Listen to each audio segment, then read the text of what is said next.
It took all of about, I don't know, 2 seconds to realize that Colorado transfer Casey Roddick was going to be another stellar addition to the culture head coach Mike Norvell has been building at Florida State since he got here. I would urge all of you to watch the video of Roddick meeting with us media folk last week because you get a real sense of what matters to this coach and his coaching staff. Yes, I get that the 6'4", 310-pound Roddick wouldn't be here if he was 5'11", 240 pounds. His size and skill matter on a football field a lot. But man, his attitude, his overall sense of self, of this sport, of this opportunity, was just so impressive that I had to write about it and now talk about it.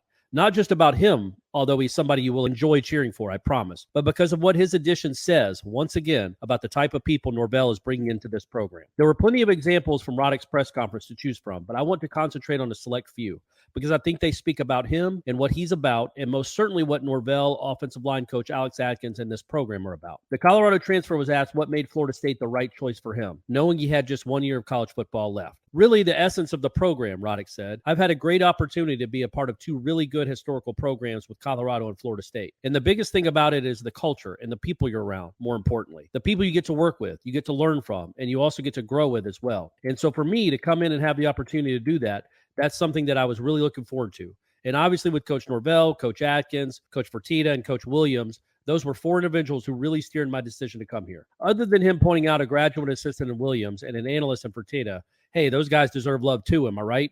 There's really nothing all that unique about this quote, right? We've heard or read some form of it repeatedly over the last couple of years. But keep listening, because while I think what Norvell is building here is potentially quite special, I also think he might have landed a very special person in Roddick.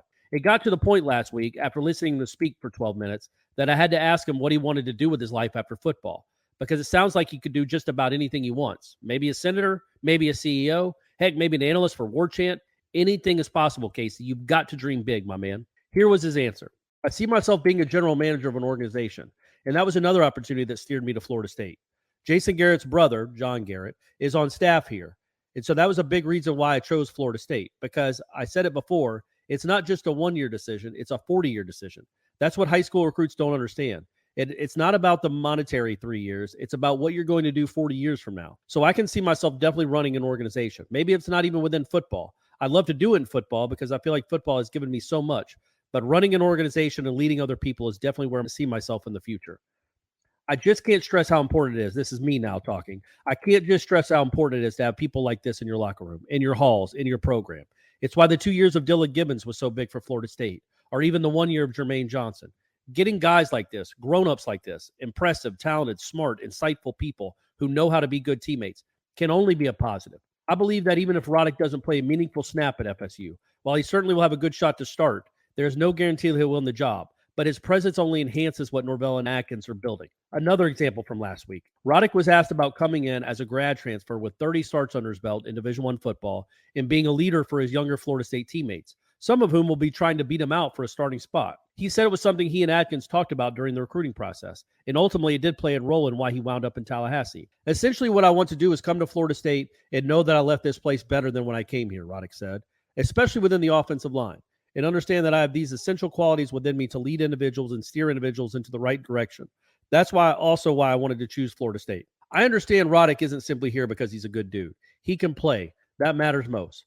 But when it comes to the players in the portal, the players who are interested in Florida State and good enough to be on this team, it's not an accident that Norvell and company seem to find so many guys like this. This is who they go after. And it's also what they cultivate when these guys get in the program. Roddick might not be an All-American. He might not be an early pick in the NFL draft. He probably isn't going to have his jersey retired either. But no matter how good or great he ends up being on Saturdays, it's his presence on all the other days that will resonate. That's what Norvell is banking on when he brings in people like this.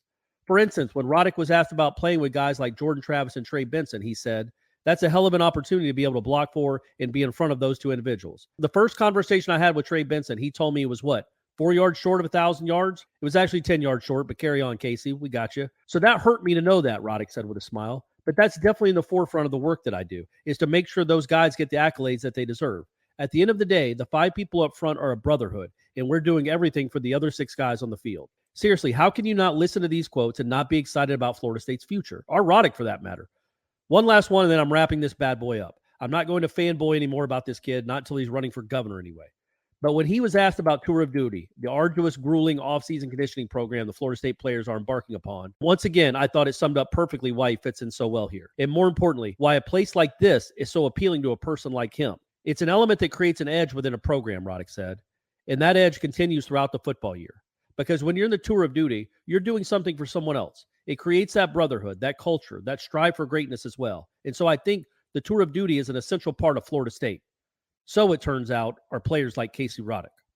For more of the best FSU football content in the industry, much like what I just read to you fine folk, make sure to subscribe to WarchantTV by hitting the button below. It's absolutely free. Can you believe it? Free? Here on YouTube? And for more in-depth coverage on this topic and so much more, head to warchant.com. That's where I work. That's where I'm employed. I'm Corey Clark. Thank you for watching Warchant TV.